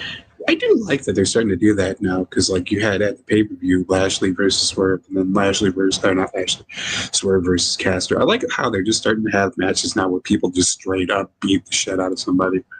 Like, because you've complained about that. I've complained about that too, where there's been too many matches where like it should have been lopsided, but it wasn't, and you knew the person was going to win anyway. So it's like, why don't you just have a match or two every so often where somebody just straight up gets whooped? And like we're starting to see those now. I like it. Yeah, about time. You're right.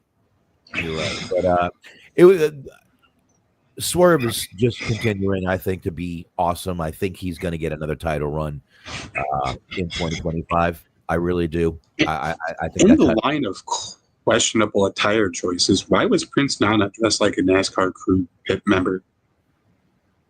Listen, I don't know. Fair enough. This is very weird attire on this show. He looked like he raided Versace's closet. I don't know. He was very bright, but not bright, like white and yellow bright, like gold. But after that, we had the MJF talking about Adam Cole, and MJF is never there anymore. He's just somewhere in a home or somewhere talking. It's just ridiculous at this point. He actually kind of made that make sense, because he mentioned that like John Moxley's is out here just randomly beating the shit out of everybody, so he's not trying to show up. Yeah. It's like, fair enough, that makes sense. If Moxley's out here trying to kill people, I wouldn't want to be showing up to work either. Sure, all right, you're right. But then we had, actually, you're right. You said John Moxley is running around murdering people in AEW, and it's all because of you, Adam. You're the villain, Adam. Mm-hmm. So. Then we had the Bang Bang Gangs. Jay White come out. He was versus the bastard Pac. Sorry. Pac. It is Pac.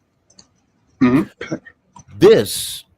I enjoyed the shit out of this match. I am not the biggest Jay White fan. We've talked about this many times. I am a big Pac fan. I like the shit out of this match.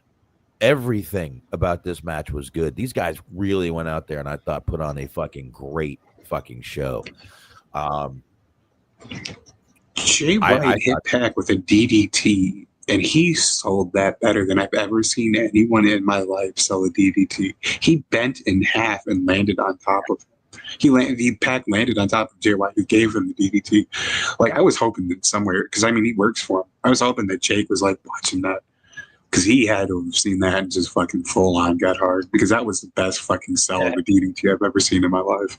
Yeah, it looked like it fucking hurt. That was awesome. That DDT really did fold him up, man. And then, it went from a great match to after the match. You're sitting there. Suddenly, Orange Cassidy comes out as a cameraman and is choking, literally trying to murder Moxley. It was Moxley, right? Yeah, it was Moxley. And I'm like, what? This is fucking... Dude, I like serious Orange Cassidy. I hope they keep it like this for a while. I just wish that they wouldn't have tipped their hand, because on commentary during this match, they announced that they mentioned that we haven't seen Orange Cassidy since Moxley tried to pour the substance down his mouth at the paper. Like they did the whole Ring of Honor thing where Homicide made Cold Cabana drink Drano. Like they did that shit. And then they were like, well, we haven't seen Orange Cassidy since the pay-per-view. And then like right after that match, like fucking a mystery man jumps Moxley. And it's like, well, we know who that is. Yeah. Yeah, I guess they kind of did. You're right. I didn't even think about that. I don't think I heard it really, but I thought that was great. I thought the fact that it was I think it was Cassidy, Hangman, and Jay White in the ring, which I think that's a little foreshadowing there. You might want to remember those three guys together going against. And like none of them like each other, and they all vying for the title. Like I like that it's simple shit, but I like the idea that they have like everybody in the company wants the world title right now. Where's those trios titles? Who's got those? Fucking Death Riders. Pac has them. It's Pac, Yuta, and Claudia. Okay. I could definitely see a match for those trios titles then. You're right. I could definitely see those three going for the trios titles. Or even just definitely 3-on-3. Those three versus the Death Riders, 100%. So, but I mean, the crowd fucking loved this ending. I mean, they were chanting AEW and going fucking nuts. I thought it was great. We even got the buckshot lariat from Page, which wasn't one of his best, but Moxley was kind of close. So he couldn't really get much of a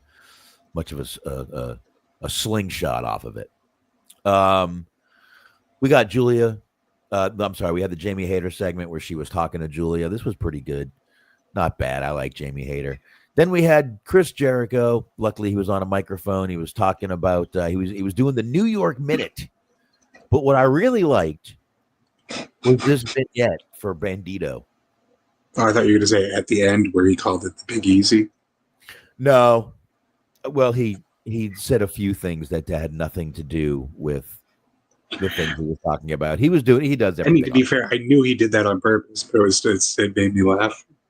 And he was also calling it the Hammerstein Ballroom. Stein. Yeah, it's like a fucking asshole. He's just a dude. He's a troll. Jericho is a troll. Dude, he is an older version of the Young Bucks. Has no one figured this out yet? He's an older version of those guys. That's all he is. He's a fucking troll. Now, you said that you liked the Bandito segment after this. I did. Did you also think, no, I'm not saying there's anything wrong with it. Did you think it was for Jeff Jarrett at first? Because that's what I thought. Because they kept talking about how this outlaw is coming back and we don't want to trifle with it. And that's Jeff Jarrett's whole thing is he's the last out. So I was like, okay, I didn't know Jeff Jarrett had gone away, but all right, cool, Jeff Jarrett's back. And then all of a sudden, they ended it with the fucking them putting up a poster of Bandito. I was like, all right, cool. Honestly, I have to be honest here.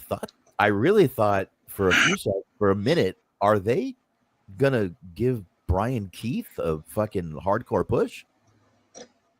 That would actually kind of been cool, I guess. But that's for him because is he not the outlaw Brian Keith? Isn't that what he is? He was the bounty hunter. Now he's the bad apple.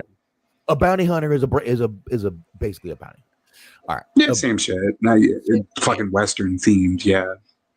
But I thought maybe it was him, and then when they were like Bandito, I'm like, oh shit, that was pretty fucking badass because I was confused. And then once they put up the poster, I liked it.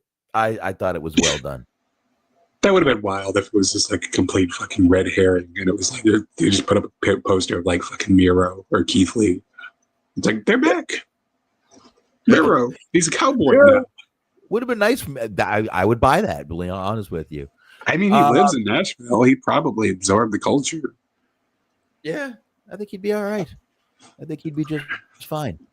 Then we had the Anna Jay versus Penelope Ford, which they even went and showed a little bit of the history between these two that no one knew about, but they did.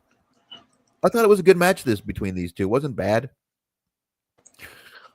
Their production's getting better because like that video vignette that they ran before that was cool, and then for the Continental Classic they showed like a little highlight of the wrestlers and they put up their record alongside of it. So I thought that was neat.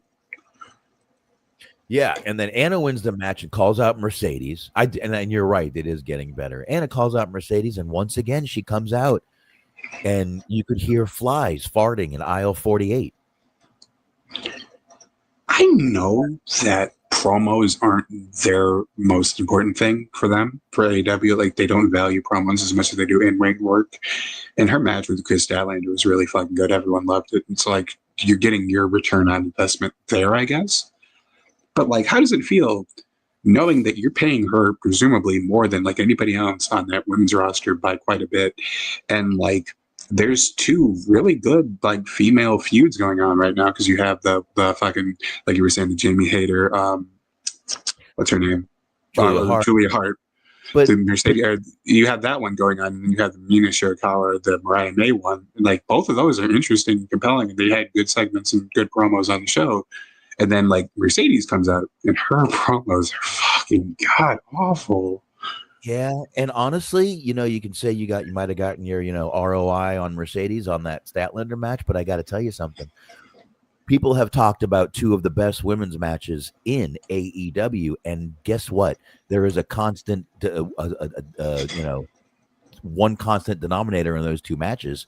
It's Chris Statlander. Chris Statlander gave Jade Cargill her best match before she left, and Chris Statlander has given Mercedes Moné her best match so far in AEW.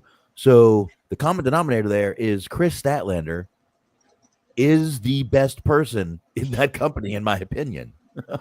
Potentially. Yeah. I mean, when I think of like the best women's matches, it's her and Mercedes, but then it's also that Thunder Rosa, fucking Britt Baker cage match where Thunder Rosa won the title. That was good. And then they brought up that street fight, the 4-woman street fight. But like, I think like 2 of them aren't even there anymore. So it's like, we can't recreate that. Because it was Anna Jay and Tay Conte, whatever the fuck she is in AEW, Sammy Guevara's wife, and she had a kid and she hasn't been back. I don't know if she's coming back, so you can't really rely on her. And then it's Penelope Ford, the bunny, and the bunny's gone. So like you can't replicate that formula. No. So, but I mean, there just needs to be some credit given to Chris Statlander for going out there and putting on some great fucking matches. But when Mercedes comes out, like I said, there's nothing. The crowd just doesn't care. She needs a manager because I'm sorry, they don't want to hear her talk because she doesn't do it well. You're absolutely right. But the weird thing is, like, I feel like AEW, like they give people belts before they get hot, and then they get hot, and like they almost have to give them the belts again.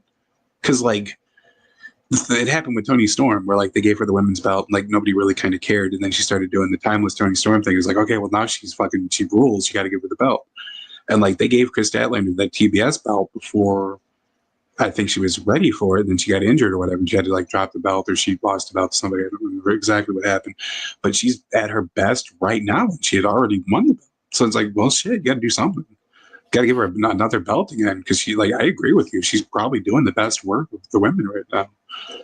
You know, this brings me back to WWE and Mercedes complaining that they never gave her this long run with the title. And you know, I keep thinking, you know, maybe they weren't stupid. Maybe you are better going for the title rather than getting the title. Because the crowd seems to sour on her when she has titles. And they always have. I mean, to be fair, I think that's the case with most people, that the chase is better than them actually holding the belt, because there's a very few people that you could say they're better holding the belt than chasing the belt. Like the Roman Reigns, when he had the fucking Universal title, that's a case of it. But like, for most people, it's usually the opposite. But I do agree she definitely needs a manager for sure. She needs a manager, and I think she's better. And I think that's why WWE always had her have short title runs, because she didn't need them, or they don't think she was deserving of them. That was the wrong word to use, and I'm not sure the word I want to use. Or they don't think she or they don't think she could handle them. I guess that's kind of how to put it. But Norab, what's going on, bro? By the way, Norab, I saw that Baron Corbin. I saw Baron Corbin won a Brazilian Jiu-Jitsu contest, and I want to say something. Good for him. Awesome. That is fucking awesome. Yep, that was the first story we actually discussed. So feel free to go back. But yeah, I did want to say I saw he won, and that's fucking awesome. I have no problem with the fucking person. I had a problem with the fucking character and the fact that they gave him 9 million chances. But I did want to say I saw that. I saw that, brother. He did. He got gold in a Brazilian Jiu-Jitsu championship. I honestly did not know that, so that's pretty cool. Good for him. He did. And apparently his cooking is awesome. I'm more of a Gordon Ramsay kind of guy. But yeah, okay. But yeah, I'm mildly surprised that they've never given anybody like a chef gimmick. Like there's been every other gimmick. There's been fucking tax collector, trash man, fucking a billion actors and ninjas and all kinds of shit like that. Never a chef gimmick. You'd have to have cooking going on, and indoors there's a lot of exhaust and all kinds of shit. Just needed one more chance. No upsets. Yeah. Could have helped Apollo tonight to fight the Bloodline. Yeah, I didn't. We weren't watching. We started the show usual time, but we're almost done here actually. But yeah, I did want to say that about Baron Corbin. But let's see, what did we have back here? We had Chef Corbin. We had the Renee Paquette backstage with Mariah May, who, good God, just she's hot. I love this. I love this segment because, like, fucking Renee asks her a question, and Mariah's like, "Why aren't you better at your job?" And Renee's like, "You know what? I don't have to put up with this shit." And she starts to walk off. Yeah, good for her. I do love that because that's like such a real reaction. Because like normally, there's like it happens all the time. The wrestlers like berate the interviewer, and they just stand there, and fucking Renee's like, "You know what? I'm like an actual like television presenter. Like I could get jobs elsewhere. Fuck this bullshit." And she's like, "No. You will stay, and you will listen to the rest of my promo. You don't have to talk." She's like, "All right, whatever, cool, fair enough." And then as soon as the second she saw Mina, because Mina went all the way around and then came back. It was kind of weird. But second she saw Mina, she just took off. She just left. She's like, "Yep, here's my chance to get out of here. Just gotta go." If I have a grilled cheese recipe, he needs it. You know how easy a grilled fucking cheese is? I do like a little tomato and avocado in my grilled cheese. I will say that. I kind of like bread on a grilled cheese. I feel like that's underrated. Make some grilled cheese with bread. Good. No, I do like to put, like, when I don't make a lot of grilled cheese sandwiches, but every so often, if I do decide to do one, put a little mayonnaise in the bread. Like, and then you put the side of the bread that has the mayonnaise on it on the pan, and it like helps to cook it, and it makes it like the flavor soaks in. It's pretty nice. Yeah, I can't do mayo. I have a hard time with some butters too. I need to be careful what butter I use. Just weird. My stomach's so weird. Sometimes I think I might have Crohn's. It's possible. I think I might, but I've been tested for like everything in my life, but I don't know. I don't have a clue. But this segment was funny because Mina just said, "Do it to my face." And I'm like, do you know how many men right now would do it to your face? Like, all right, I volunteer. What's up? What's going on? They would. Then we had another Continental Classic Gold League match, which I thought was a fucking awesome match for the main event. This House of Black, Brody King versus Claudio Castagnoli.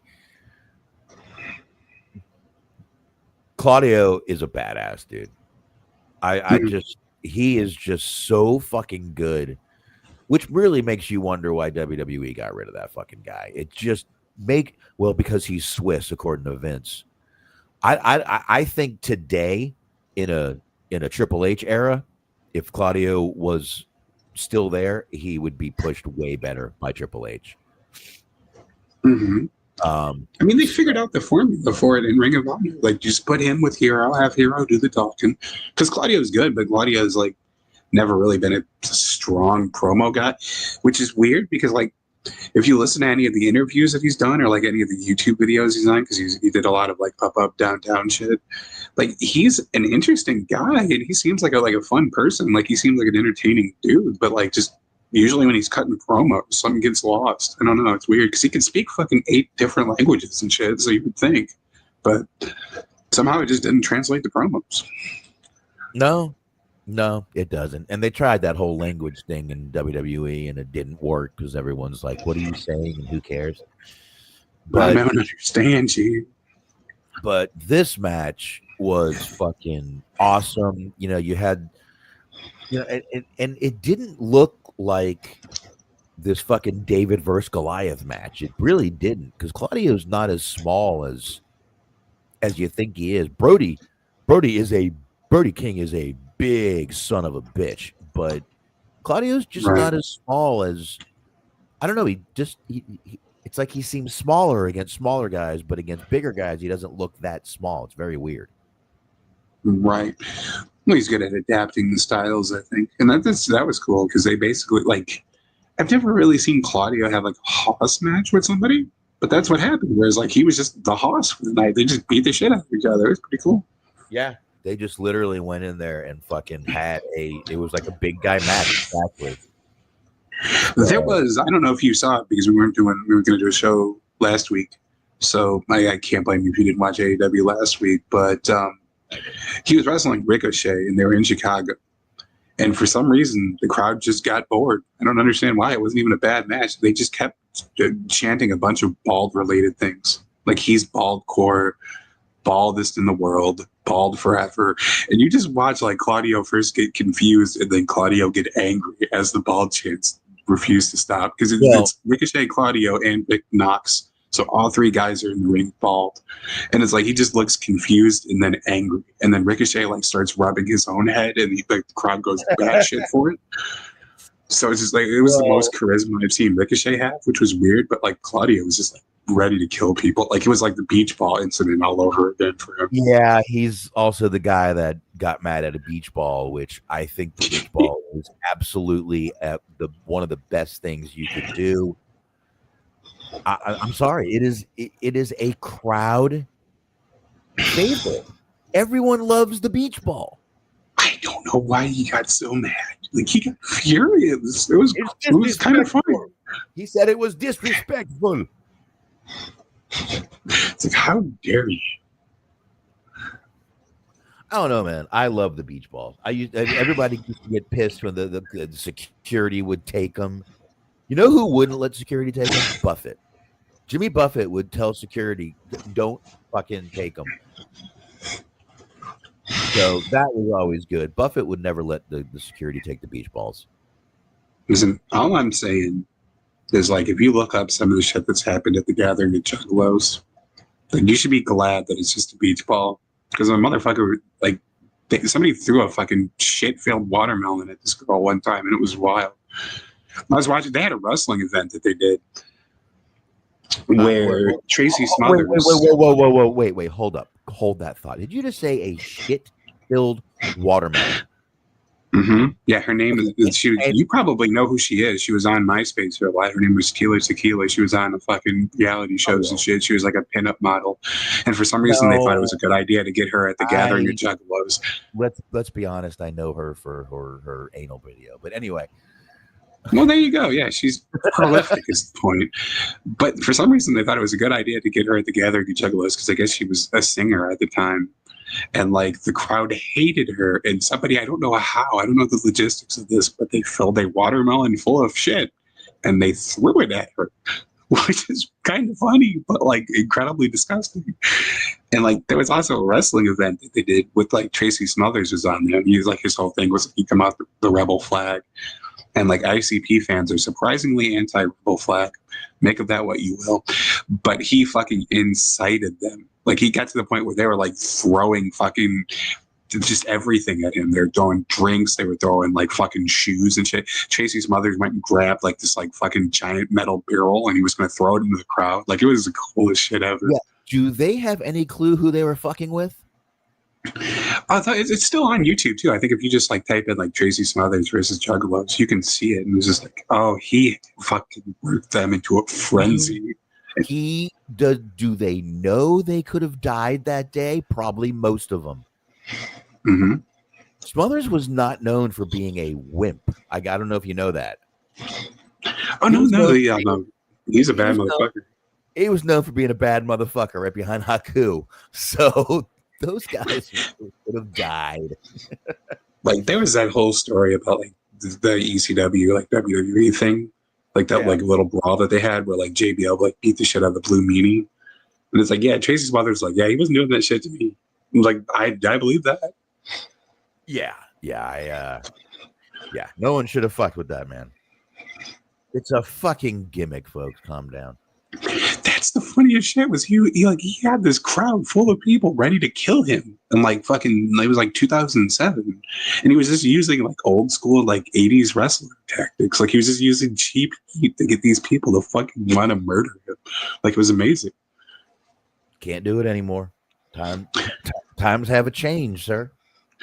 He was at like one of these like WrestleCon shows that like High Spots does.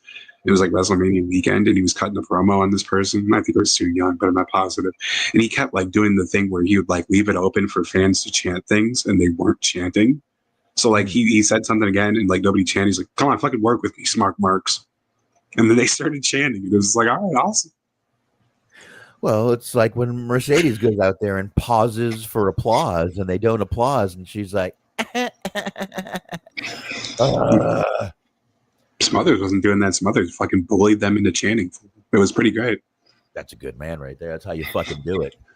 But anyway, folks, Smart, I got nothing else, man. What about you? No, I think that was it. And that was a good match. Like you said, good main event. Continental Classic matches have been pretty good so far. Winter's coming, I believe, it's next week, so that'll be fun. And I think this is a great thing to do in December. Like I said, you got people worrying about Christmas. You got people worrying. And I really think that this is a good thing to just everyone's like, this is the laziest bullshit I've ever seen. And it's like, yeah, it's December. This is this is okay.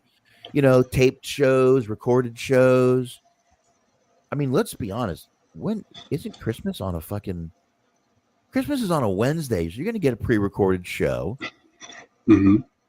Christmas is on a Wednesday. I remember a couple weeks ago I said that sucks because I'm gonna have to go back to work Friday. I'm not going to. There you have it. No, I'm taking those 2 days off, and then I'll start kicking ass come probably not. And then I mean literally Monday, Tuesday we're back, and then man, I'm gonna have to start kicking ass soon, but in work, and it's going well at least. So, but anyway, I didn't expect to go this long. We did. But we did. Well, you know what? There was some good stuff, though. There was some good stuff. So I think we needed to get into it. I'm glad we did this. I was considering not, because I do still feel pretty shitty. But like I said, man, huh? Let me show you something real quick here. Give me just a second. Okay, you're not going to stand up, are you? No, I'm not going to stand up, I promise. Thank you, Steve Butler. I'm glad you're not going to stand up.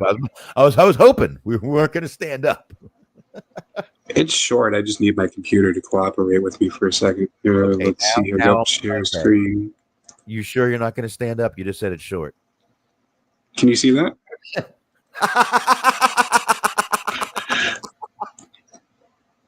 You know what? He actually looked like he was about to. He was like a pit crew for a fucking. That's what I said. I said, when did Prince Nana become a NASCAR pit crew member? You look like you're fucking wild. I'm sorry, I didn't catch it. You kind of locked up there for a second when you were talking about. Oh no, it's okay.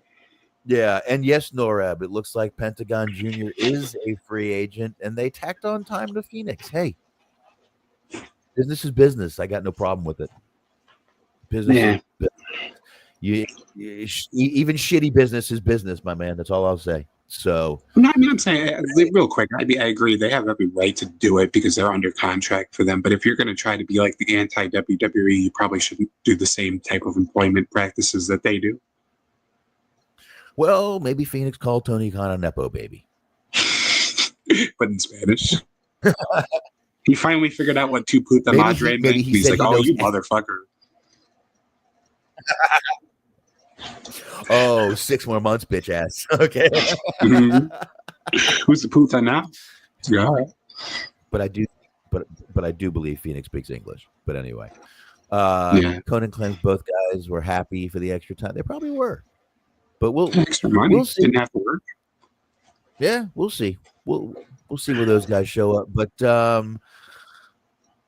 I will be back tomorrow doing Hollywood Hangout, I guess. I might just do some of the upcoming movies happening in 2025 that I'm looking forward to, some that I'm not looking forward to, so I might do that. But Smark, tell me about them tits. That's right. Mondays, 8:30 p.m. Totally inappropriate team sports right here on the YouTube. Go ahead and check us out. We're talking NFL. We're talking NHL. We're talking the NCAA. Playing a game. I forget what game we're playing. It's a mystery game. I'm not even sure. Luke says he has a game ready for us. So go ahead and check us out Monday, 8:30. We're going to be playing a game and talking the football.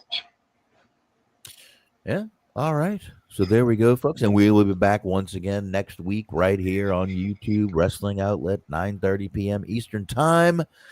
And thanks for dealing with our sniffles. I can't believe I haven't even sneezed once and all that stuff, folks. But hopefully we're both feeling much better next week. Smark, I hope you're feeling better. And there you go, folks. Next week, we'll be back. And see ya.